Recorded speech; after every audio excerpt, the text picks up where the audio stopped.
Hace unos años acompañé a una hermana en un proceso muy difícil en su vida, una hermana en la fe, que fue puesta a prueba en su trabajo. Su jefe inmediato le pidió hacer un asunto contable que no era lícito.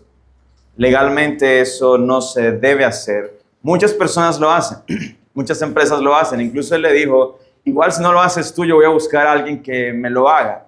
Pero tú tienes que hacerlo porque si no lo haces, vas a perder tu trabajo.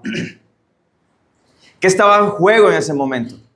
No era solo su carrera, no era solo el poder tener un beneficio económico con el cual ayudar a su familia. Usted sabe lo difícil que es conseguir un buen trabajo aquí en Riohacha. Y esta era una buena empresa, ese era un buen puesto, tenía una buena remuneración y en ese momento llegó la prueba para decirle a ella, ¿a quién vas a ser leal? ¿A la conciencia, a lo que la ley de Dios dicta a tu conciencia o a la autoridad humana? En ese momento chocaron ambas cosas. ¿A quién voy a ser leal?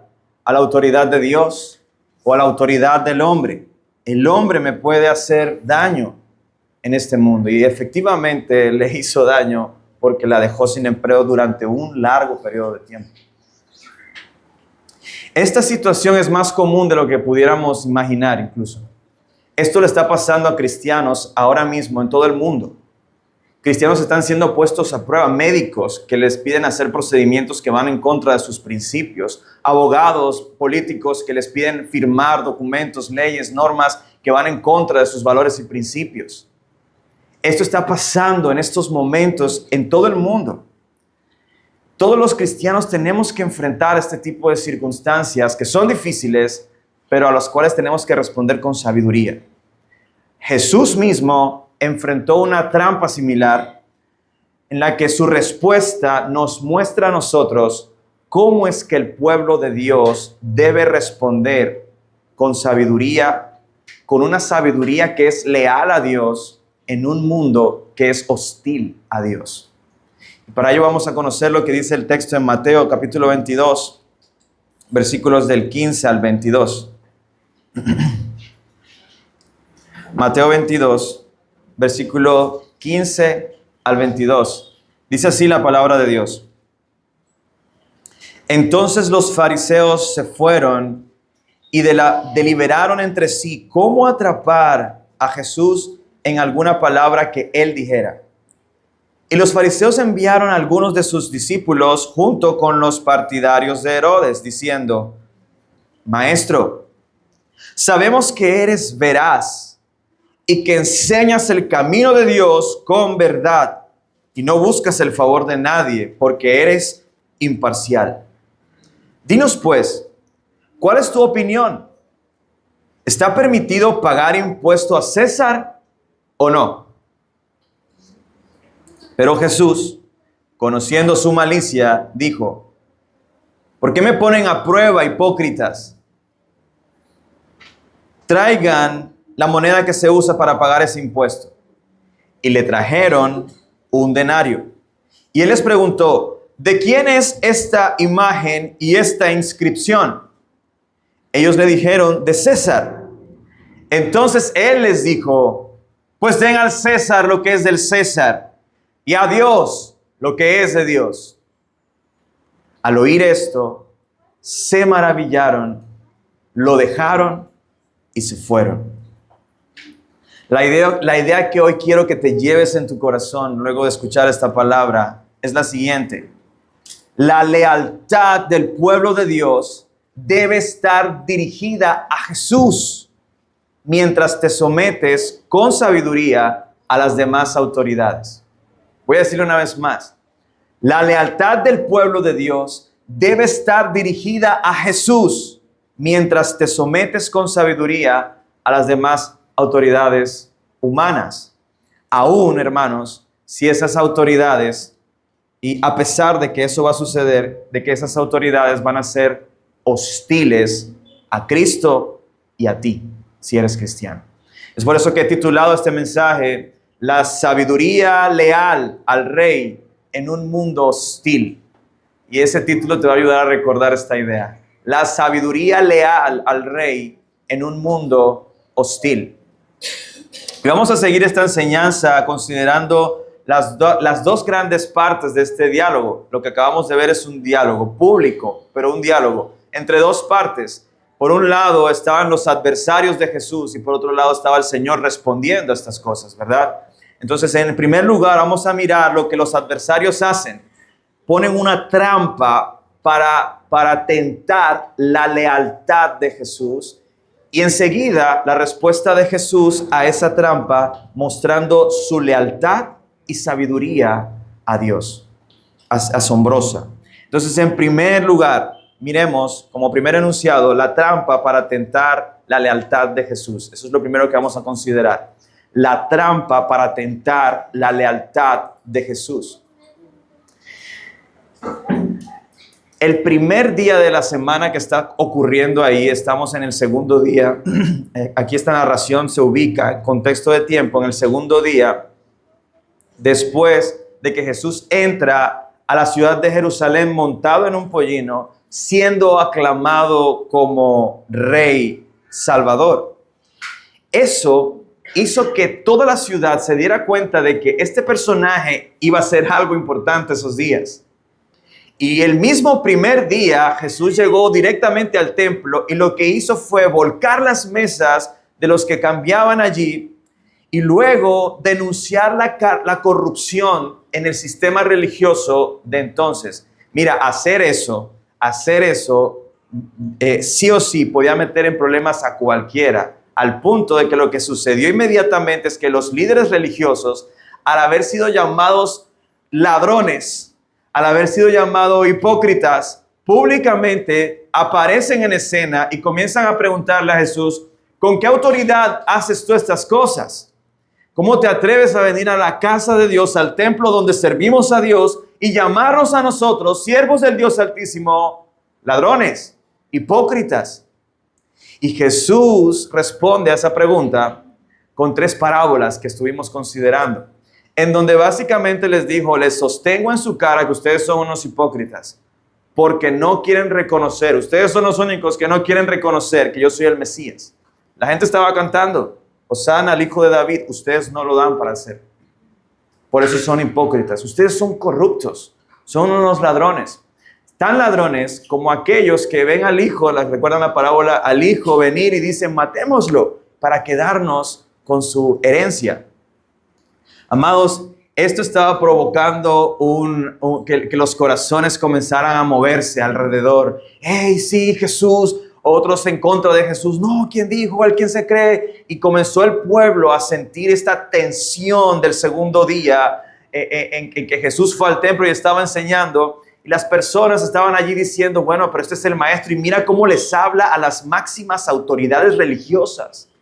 Algo está pasando aquí en estos momentos.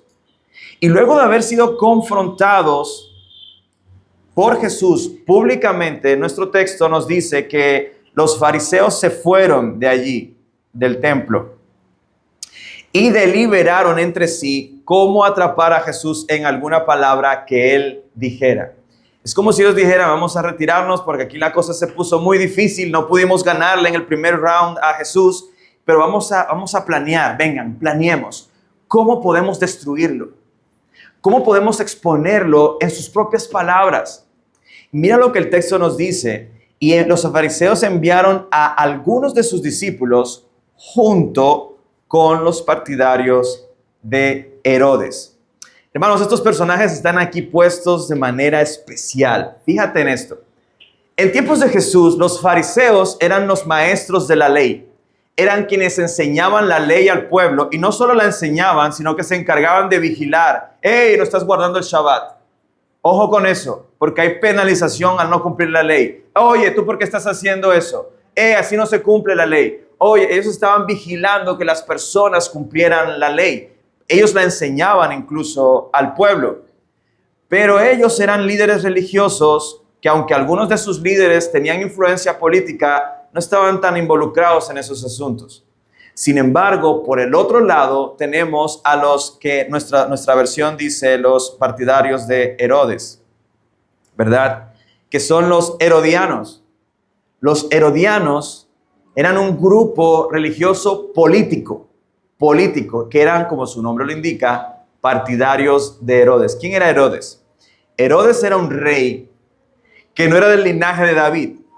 Herodes es un rey que el emperador puso como una marioneta para tener al pueblo tranquilo. Yo les puse un rey, yo los gobierno a través de ese rey. El pueblo sabía que Herodes no era un rey legítimo, no era del linaje de David, por ejemplo. Pero Herodes era una persona que tenía esa influencia con el emperador y recibía un beneficio. ¿Qué le servía a Herodes? Que el pueblo siguiera subyugado al imperio romano, porque a él le estaba yendo muy bien, a él y a su familia le estaba yendo muy bien. Los partidarios de Herodes eran líderes entonces religiosos que apoyaban la dinastía de Herodes, especialmente su colaboración con el imperio romano a través de estos impuestos. ¿Quiénes creen que se veían más beneficiados con el cobro de impuestos en Roma? Ellos, los herodianos, los recaudadores de impuestos, y esto lo escribe un recaudador de impuestos, los que estaban allí junto con Herodes.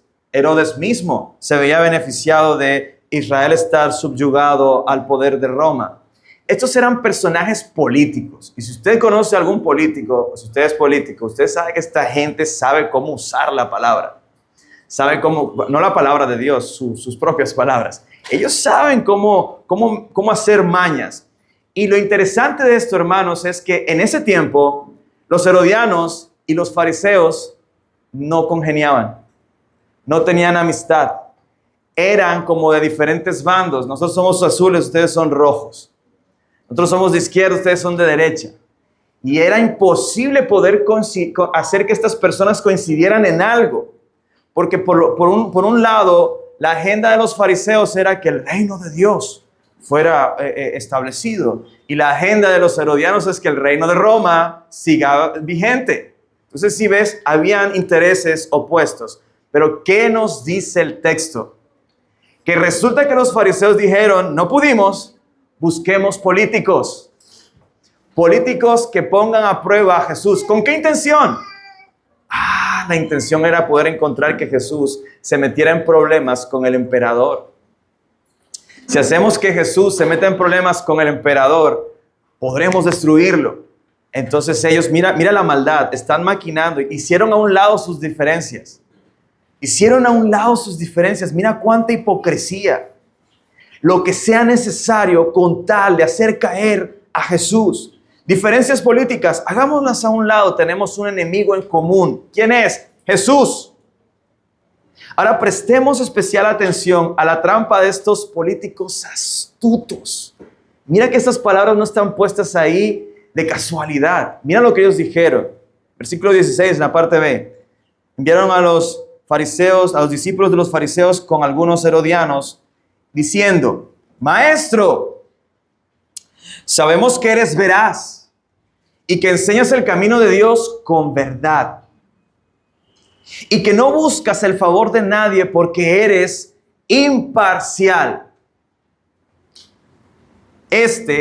Amados hermanos, es un piropo sumamente importante para cualquier predicador.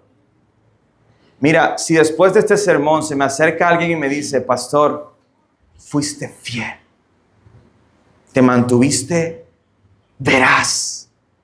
Oye, eso comienza uno como, gracias hermano, gloria al Señor, bendito sea el Señor que me dio la sabiduría. Enseñaste correctamente el camino de Dios. Qué bueno, pastor, qué bien lo hiciste. No solo eso, ¿sabes qué me gustó de tu sermón?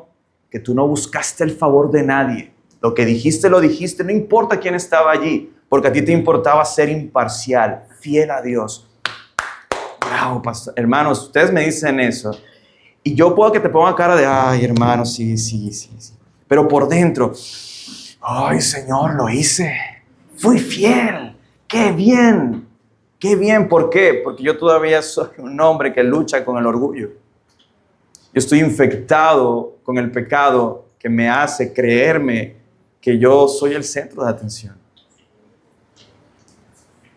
Pero el corazón de Jesús no bajó la guardia con este agrado. Mira, ¿qué le dijeron ellos que fuera nuevo para Jesús? Señor, sabemos que eres veraz. Yo sé, yo soy la verdad. Y eso no es orgullo. Yo sé, yo soy la verdad. Señor, sabemos que enseñas el camino de Dios con verdad. Yo sé, a eso vine. Señor, sabemos que no eres imparcial. No es evidente. No es evidente que públicamente he expuesto a los enemigos de Dios. Así que Jesús estaba entendiendo que obviamente Jesús conocía la intención del corazón de las personas a su alrededor, por eso no se confiaba de nadie. Y entonces, este predicador que no puede ser movido por las palabras aduladoras, lisonjeras, no lo voy a decir, es Jesús, el único que podía resistir ese piropo. Ahora, ¿cuál era el propósito de este piropo? Ellos no estaban diciendo ahí, nosotros tenemos esta convicción, Señor. Nosotros sabemos que tú eres veraz. Mira, estamos completas. No, ellos no estaban convencidos de eso. Ellos estaban ahí siendo hipócritas en sus palabras. Hipócritas. Ellos no creían que Jesús era veraz y que no les convenía reconocer eso. No era que les naciera de su corazón.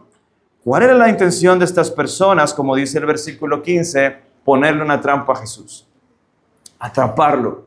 Como buenos políticos sabían cómo hacerlo, sabían que un buen piropo, una buena adulación puede desconcentrar a cualquiera, conmover a cualquiera, incluso un buen piropo, usted lo puede ver cuando usted converse con alguien, cuando alguien lo esté adulando mucho, dése cuenta cómo lo que vas a decir después está muy ajustado a lo que te acaban de decir. Oye, eres muy bueno jugando.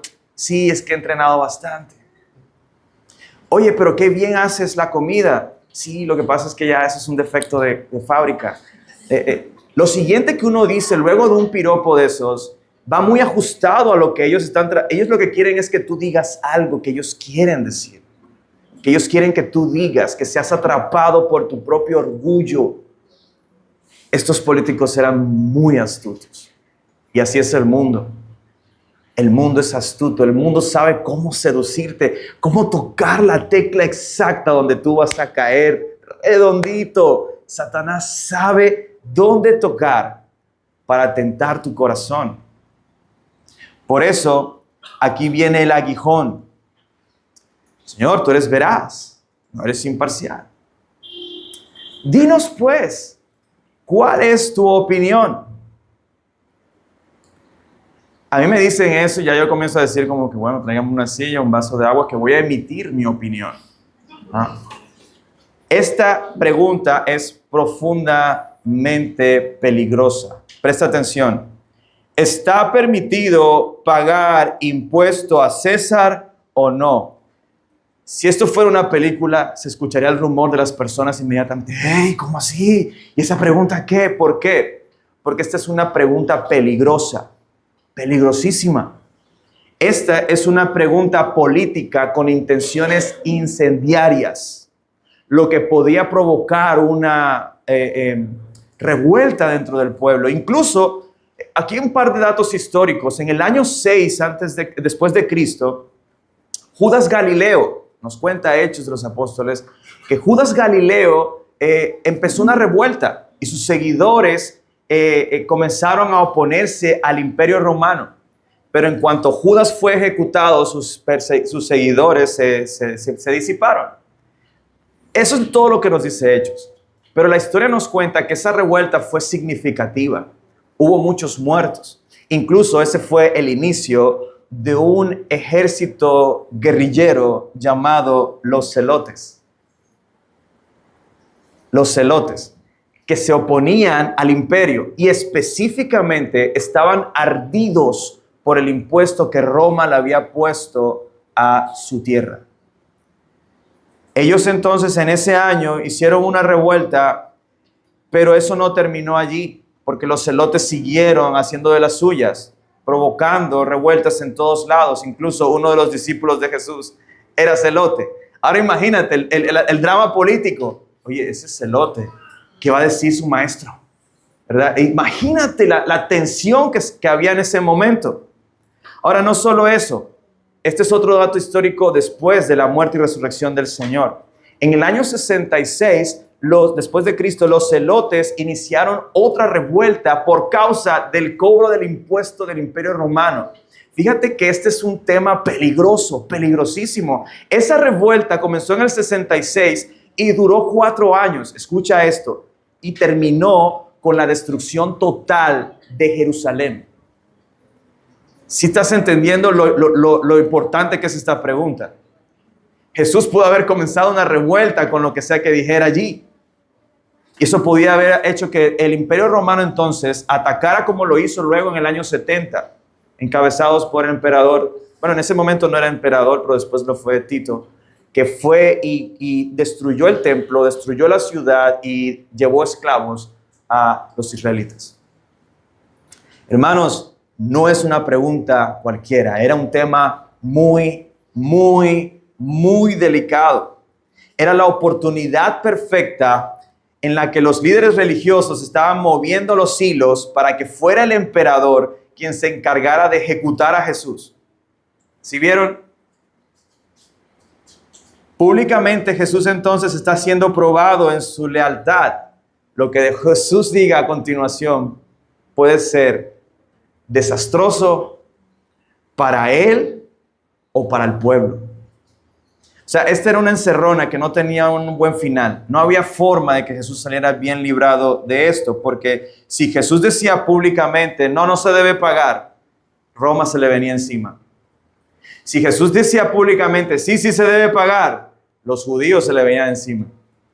Porque los judíos odiaban a Roma, odiaban ese impuesto y odiaban ser esclavos de Roma. ¿A quién debía ser Jesús leal? ¿A Roma o a los judíos? Esa es la encrucijada en la que muchos cristianos a veces nos encontramos en situaciones de la vida. ¿Sabes por qué? Porque en este mundo recibiremos hostilidad de parte del mundo. Un no creyente no tiene este dilema en su corazón, porque el no creyente no tiene problema en decir, pues yo amo a Roma, vámonos con Roma. Un no creyente no tiene problemas en firmar una ley que va en contra de sus principios porque sus principios son negociables. Un médico no tiene problema en hacer un procedimiento que él entiende que no debería hacerse así porque sus principios son negociables. Pero un creyente sabe que hacer lo que a Dios no le agrada va a ofender a Dios. ¿A quién vas a temer entonces? ¿A los hombres o a Dios? Ahora, el mundo saca provecho de esto para destruirnos una y otra vez. Recuerden las palabras de Jesús. Juan 15, 18 y 19 les leo. Si el mundo los odia, sepan que me ha odiado a mí antes que a ustedes. Este es un ejemplo de cómo el mundo odiaba a Jesús. Los líderes judíos odiaban a Jesús. Roma odiaba a Jesús. Herodes odiaba a Jesús. Si ustedes fueran del mundo, el mundo amaría lo suyo. Ustedes serían aceptados, vivirían cómodamente. Por eso el no creyente, el incrédulo, está tranquilo con eso. No importa, no pasa nada. Evadí impuestos, todo el mundo lo hace. Le estoy robando aire, todo el mundo lo hace. Vendo mi voto por un almuerzo, todo el mundo lo hace. El no creyente vive tranquilo con eso, pero el creyente no, porque el creyente no es de este mundo. Jesús dice allí mismo, si ustedes fueran del mundo, el mundo amaría lo suyo, pero como no son del mundo, sino que yo los escogí de entre el mundo, por eso el mundo los odia. Por cuanto tú eres cristiano, por cuanto Cristo te salvó, el mundo no va a hacer otra cosa más que odiarte una y otra vez. Por eso el juicio para el mundo es, ay de los tropiezos. Ay de este mundo y sus tropiezos. Porque el mundo va a seguir poniendo tropiezos a los creyentes. Jesús va a vengar a su pueblo, pero eso no quita la realidad de que su pueblo va a seguir sufriendo tropiezos por causa de este mundo. Así que, hermanos, una primera aplicación que podemos tomar de esto que hemos aprendido hasta este momento es, no te sorprendas que esas cosas pasen. No te sorprendas, antes bien, prepárate. Quiero que salgas de este lugar pensando ¿Qué voy a responder cuando eso me pase? No si eso me pasa, cuando eso me pase. ¿Qué voy a responder? ¿A quién voy a ser leal? ¿A Dios o a mi trabajo? ¿A Dios o a mi dinero? ¿A Dios o a mis amigos?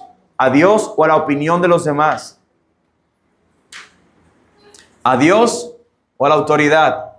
¿A Dios o a mi propia vida? Jesús ha despertado el odio de sus opositores. Y eso sigue sucediendo hoy en día. Y nosotros tenemos parte en este asunto. Constantemente nos veremos tentados a mostrar a quién le somos leales. Siguiendo con la narración, los opositores de Jesús buscan destruirlo por los medios que sean necesarios. Y por eso le han puesto esta trampa política con estos políticos astutos que vinieron a probar a Jesús. Pero en segundo lugar, es el segundo enunciado que quiero poner en este sermón, y es: la lealtad de Jesús responde con una sabiduría asombrosa. La lealtad de Jesús responde con una sabiduría asombrosa.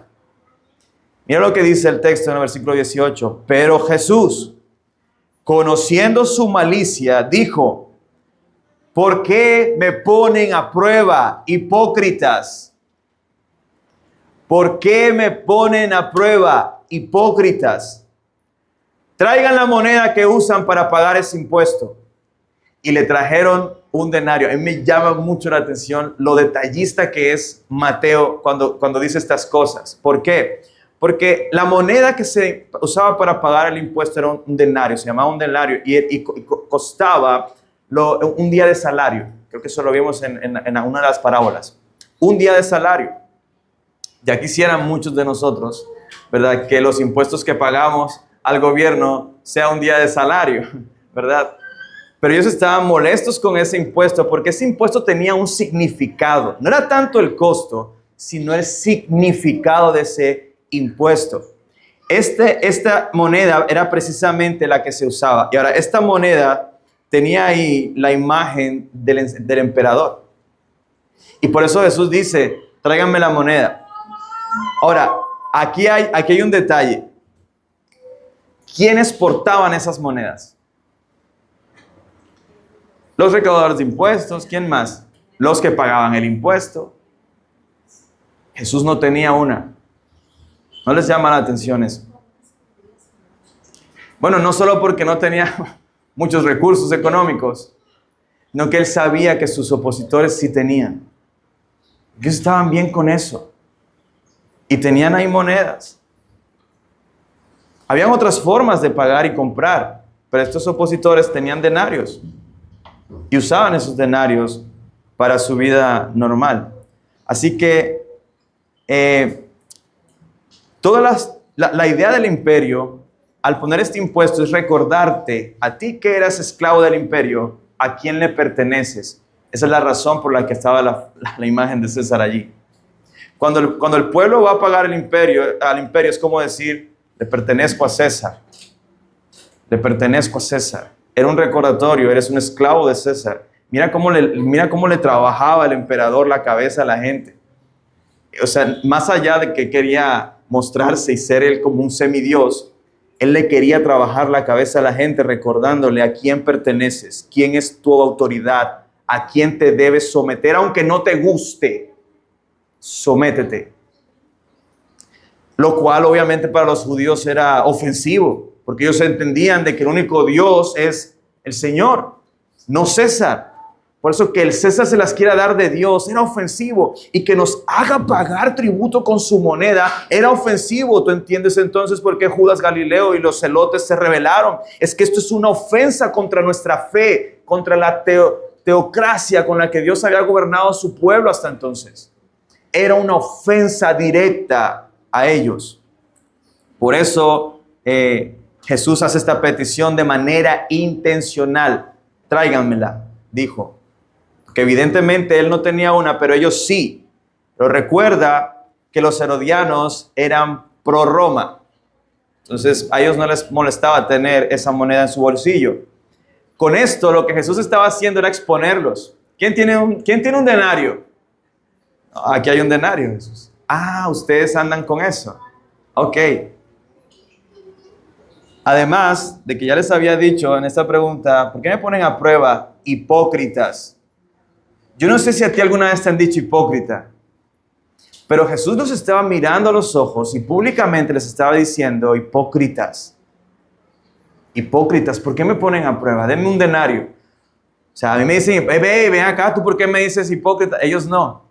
Ellos siguieron con su hipocresía y le llevaron el denario.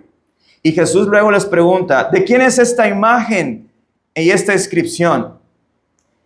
Y ellos, entendemos que los herodianos y los fariseos dijeron, de César. Ok, entonces él les dijo, den al César lo que es del César, pero den a Dios lo que es de Dios. Punto. Esta respuesta, hermanos, fue realmente asombrosa. Ya te hice entender el contexto. Y si eso no te asombra, bueno, el versículo 22 dice que ellos al oír esto se maravillaron. No pudieron. ¿Cómo salió este tipo con semejante joya? Mira, esta frase, aunque es corta, tiene tanto poder que aún los incrédulos la usan. Porque después de 2000 años sigue estando vigente en la mente del mundo. Lo que Jesús dijo sigue ahí. Ellos lo saben. Jesús fue quien dijo, den al César lo que es del César y a Dios lo que es de Dios. Y se usa como refrán incluso.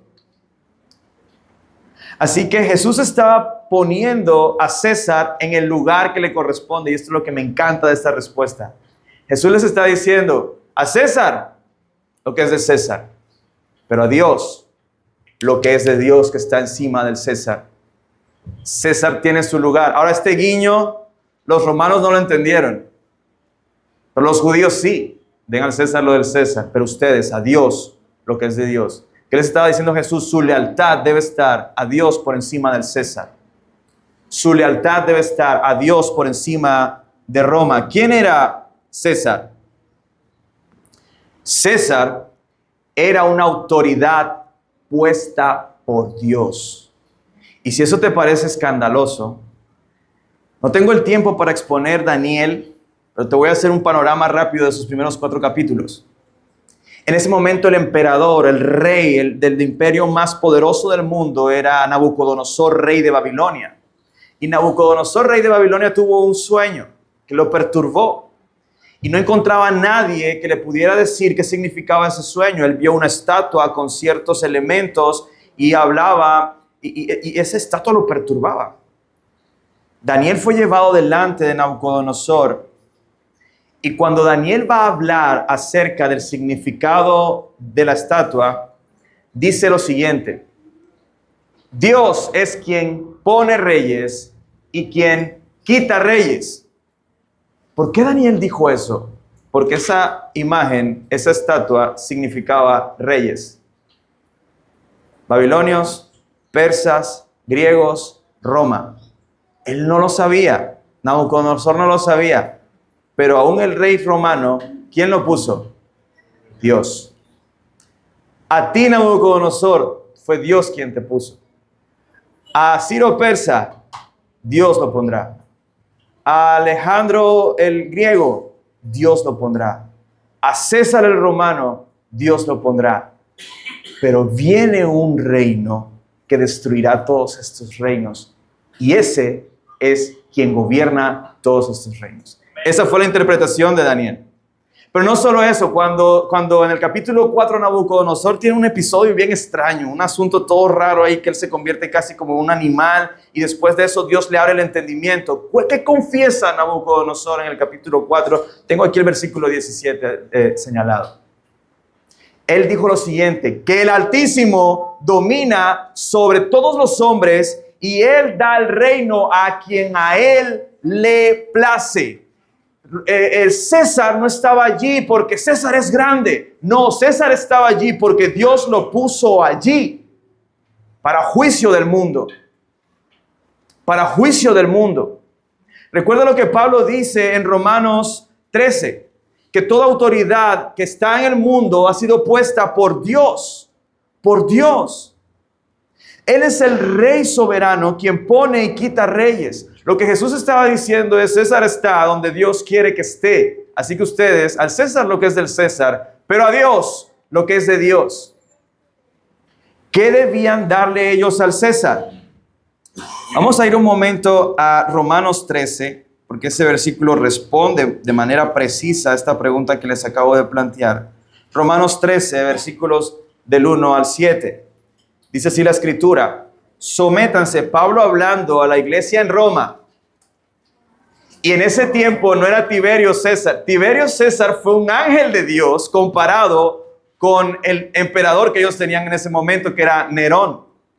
Nerón era un tipo desquiciado, tan desquiciado que incendió Roma y le echó la culpa a los cristianos para quemar a los cristianos como lumbreras por el camino de Roma.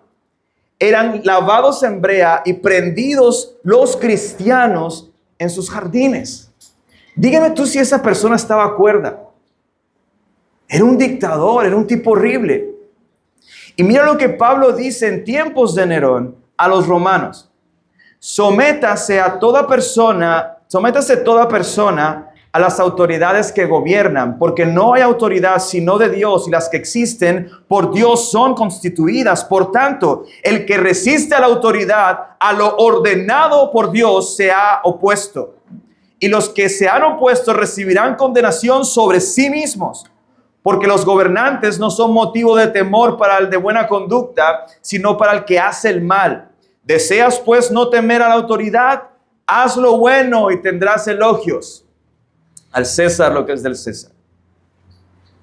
Pero si haces lo malo, deseas pues no tener temor a la autoridad, haz lo bueno y tendrás elogios, pues es para ti un ministro de Dios para bien. Pero si haces lo malo, teme, porque no en vano lleva la espada, pues es ministro de Dios, un vengador que castiga al que practica lo malo. Por tanto, si es necesario someterse, no solo por razón del castigo, sino también por causa de la conciencia. Pues por esto también ustedes pagan, ¿qué? Porque los gobernantes son servidores de Dios, dedicados precisamente a eso. Versículo 7. Paguen a todos lo que deban. Al que impuesto, impuesto. Al que tributo, tributo. Al que temor, temor. Al que honor, honor. Amén. ¿Qué debemos dar nosotros a los gobiernos de este mundo? Lo que Dios les ha dado. Si nos ponen impuestos, paguemos el impuesto. Son injustos, pastor. Hay uno que gobierna por encima de esos injustos. Tú confía. Paga tu impuesto. Tú confía. Ahora, pero si a César le debemos dar lo que es de César, no te olvides de la última parte. A Dios le debes dar lo que es de Dios. ¿Y quién es Dios? El Rey soberano sobre todo reino y principado. Acabas de cantar. ¿Y qué debemos darle a ese Rey soberano? En una frase corta: toda nuestra lealtad. No una parte. Toda nuestra lealtad. Toda nuestra confianza. Todo nuestro temor a Él por encima de todas las demás autoridades. Y aquí es donde viene este principio de la ética cristiana que pudiéramos llamarle, para comprensión nuestra, esta lealtad graduada. Me voy a explicar. Por ejemplo, yo soy un hijo que debe estar sometido a la autoridad de sus padres mientras vivo con ellos, ¿verdad? Pero resulta que mi papá es malvado. ¿Eso quiere decir que no debo obedecer a mi papá? No, yo debo someterme a Él. Porque mientras me someto a Él, estoy obedeciendo a Dios, que me manda a obedecer a mi papá. Es decir, el mandamiento no dice: si tu papá es bueno, es chévere, obedécelo. No, el mandamiento es: al que honra, honra. A tus padres, honra. Ellos son autoridad de Dios puesta allí para ti. Una esposa que está casada con un incrédulo. ¿Debo someterme a él a pesar de que él es incrédulo? Sí, porque la Escritura dice, el rey te ordena, sométete a tu marido. Porque al someterte a tu marido, tú estás siendo obediente y leal a Dios que te ordenó someterte a tu marido. No por él, por Dios. Sométete al presidente. Créeme que este es el presidente que a mí menos me ha gustado en toda mi vida, en estos 40 años que el Señor me ha tenido en este planeta Tierra. Pero aunque es el peor presidente que yo he experimentado, debe haber en mí una reverencia hacia Él, porque Él es autoridad de parte de Dios. Yo debo orar por Él. Yo debo orar por su salvación. Y debo someterme.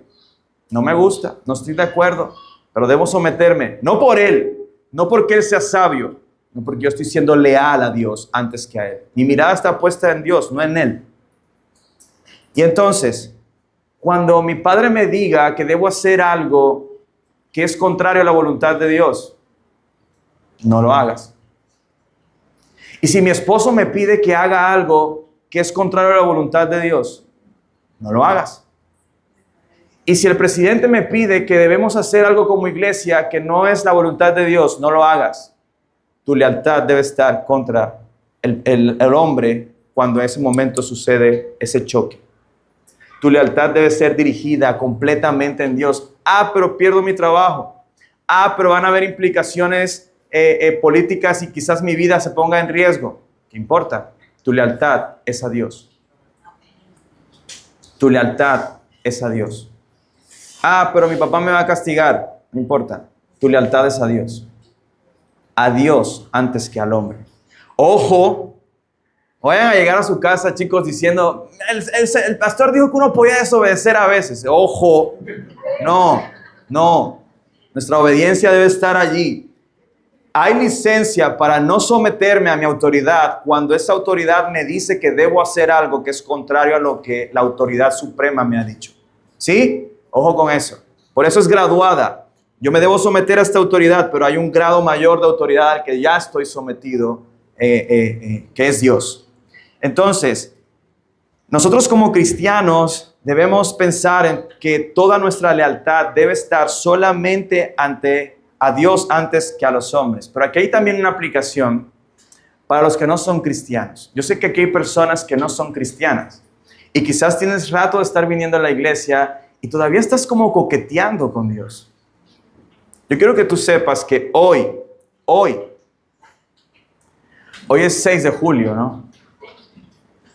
Hoy, 6 de julio de 2025, Jesús mismo, escucha, Jesús mismo te está llamando a darle a Dios lo que es de Dios. Tú que no eres cristiano, tú que todavía no has hecho una decisión por Cristo, Dios hoy, Jesús hoy te está llamando a ti. Te lo estoy diciendo de parte de Dios.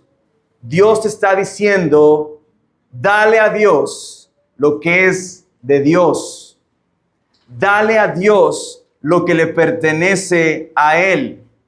Y si tu pregunta es, ¿y qué es eso que debo darle a Dios? Tú mismo. Todo lo que tú eres, dáselo a Dios porque le pertenece a Él. Le pertenece a Él. Puede que vivas en pecado en este momento y digas, no, pero yo no soy digno. No importa. Ven a Él. Él tiene la capacidad de perdonarte y limpiarte de toda tu maldad. Pero tú te debes entregar a Dios. Por causa del pecado, las personas no solo no buscan entregarse a Dios, quieren ser ellos sus propios dioses, pero es porque están esclavos del pecado. Y mientras te resistas a darte a Dios, tu vida va a ser miserable y tu fin va a ser destrucción eterna, condenación eterna. Por eso Jesús vino a este mundo. Jesús vino a este mundo para salvar a pecadores como tú y como yo, que nos creemos dioses de nosotros mismos. para que con un entendimiento de su gracia podamos darle a Dios lo que le pertenece a Dios. Tú fuiste creado por Dios para darle gloria a Él y no lo has estado haciendo porque has estado viviendo para tus propios intereses. Dale a Dios lo que le pertenece a Dios. Tú no te perteneces a ti mismo, tú fuiste creado, diseñado por alguien que te creó para su propia gloria. Dale a Dios lo que es de Dios, abandona tu pecado, corre a Cristo. Porque hoy Cristo puede redimirte para siempre. Él te trajo a este lugar para decirte, mío eres tú. Tú eres mío. Tú me perteneces. Así que rinde tus rodillas delante de Cristo. Rinde tu vida delante de Cristo. Entrégate a Cristo. Entrégate a Cristo. Porque, amados, el no hacerlo es destrucción. Tus rodillas un día serán dobladas, pero no por tu propia voluntad, sino que Dios mismo se encargará de quebrarlas para que te rindas a las malas y para destrucción eterna. Lo mejor que te puede pasar hoy es que entregues tu vida al Señor. Que entregues tu vida al Señor. Hoy hemos aprendido la forma en que Jesús respondió a una pregunta tramposa que sus adversarios le pusieron para destruirlo. Y cómo en esta respuesta de Jesús hay una sabiduría asombrosa. Y déjame decirte esto, esa sabiduría también está ahí para ti. Escucha, tú de pronto te sientes como que te falta sabiduría. Dios tiene disponible para ti sabiduría. ¿Qué tienes que hacer? Pedirla. Tú puedes tener esa sabiduría para responder en este mundo de la forma en que Jesús lo hizo, siendo leal a Dios por encima de toda autoridad. Por eso Jesús dejó este ejemplo ahí registrado, para que tú tuvieras un modelo de cómo debes responder a las trampas de este mundo, siendo leal a Dios por encima de todo. ¿De quién era la imagen de la moneda? De César. Entonces dale a César lo que es del César. Dale al mundo lo que es de este mundo, que cree que es suyo. Pero ¿de quién es la imagen que está en ti? De Dios. Dale a Dios lo que es de Dios. Presenta, como dice Pablo en Romanos 12, presenta tu cuerpo como sacrificio vivo y santo, aceptable a Dios, que es nuestro culto racional. A Dios lo que es de Dios. Oremos.